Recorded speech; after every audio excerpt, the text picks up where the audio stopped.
أعوذ بالله من الشيطان الرجيم. بسم الله الرحمن الرحيم.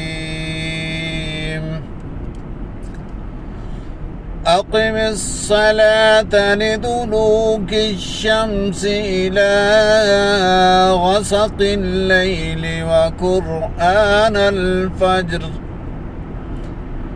إن قرآن الفجر كان مشهودا ومن الليل فتهجد به نافلة لك عسى أن يبعثك ربك مقاما محمودا.